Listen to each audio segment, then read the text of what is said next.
everyone, Phil Barrera here, one half of the Wave 4 podcast, and I am your host this evening here, the 2024 JPU Podathon, featuring podcasters from all over Northeast Florida, while also benefiting a good cause in feeding Northeast Florida. And today, for our first interview of the evening, we have a very, very special guest who I've gotten to know very, very well over the last few years. So please, for our audience, introduce yourself and the name of your podcast. Sure. So my name is Sarah Li-Cain. I actually don't have my own podcast, but I am a podcast producer for different brands. Mm-hmm. Yeah, absolutely. So, and we met at one of these JPU events many years ago. Yes. So, a great place to network and meet new people from not just people that do their own podcasts, but also that are in your line of work as well, which is really, really cool. So why did you want to start helping people with starting up their podcast, making their podcast better, whatever it may be? Number one was I just am very obsessed with podcasts, and I listen to a lot, and maybe I'm one of those rare geeks that listens and go, this is great, but we can do this, or what if this is an idea? So I actually started reaching out to some of my favorite shows and just giving them random podcast show ideas or episode ideas. One thing led to another. I did have my own show for a little while, but that I decided to let that go. I just had no capacity. But what happened was clients actually started listening to that show and was like, hey, Sarah, this is really great. Can you do it for us? And so I started with one client, and then one led to another. Now it is pretty much mostly what I do. Yeah. Building up that library, and which is really, really great. Do you have maybe either a favorite project, whether it be an episode, a podcast in general, that you're like really, really proud of in terms of getting them to the next level or anything like that? So I love all the shows I work on equally. Sure. I can't really pick a favorite. It's kind of like picking your favorite kid. Right. You can't really do that. There is one, though. There's one favorite. Maybe there's one, yeah.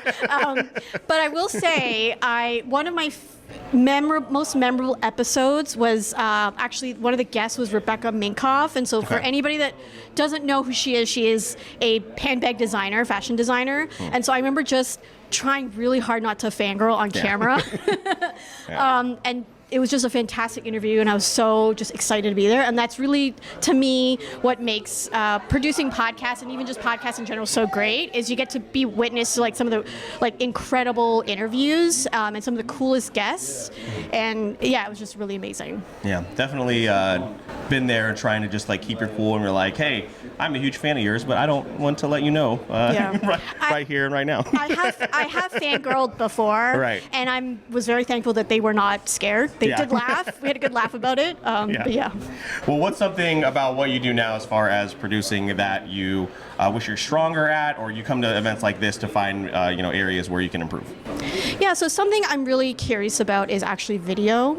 So some clients have been really curious about that. They're asking if video is a good strategy for them, and if so, how do they incorporate that? And that is, for me, a weak spot. I'm really an audio person, and so I'm hoping to learn more about the tech aspect, and even sort of how that could complement someone's show, or whether or not it should or shouldn't be part of someone's podcast. Yeah. It's a really interesting topic too, because there's a podcast I listen to, a very popular horror podcast, and this husband and wife, they transitioned to just doing audio only, and I'm also in one of their Facebook groups, and there's plenty of people that were like, hey, I only watched on YouTube, I never went to a podcast app or anything like that. So it's crazy how this continues to evolve in terms of how people are listening, because now that we're getting farther away from 2020, I think a lot more people are going back to visual media as opposed to just audio. So it's definitely a good thing to want to learn and kind of lock down and learn as much as you can, because again, things are changing quite a bit. What's one of your things about the JPU meetups, other than meeting myself and my co-host Eric? I mean, listen. It's just been really great to know that there's a huge group of podcasters and creatives that are really excited about starting, creating, continuing their podcasts. I know that podcasting, and I just spoke with a couple of people here just now, is that it can be really lonely, especially if you are the only host or if you're doing a solo show and you're wondering, am I throwing spaghetti at the wall? Is this working? Who's listening? And so it's really nice to just go and talk to real people, outside of the mic, away from the mic, and realize, hey, other people are doing this too. I don't have to be a complete hermit. I can go talk to people and they may have similar struggles, or I can get really motivated, inspired, or learn different tips.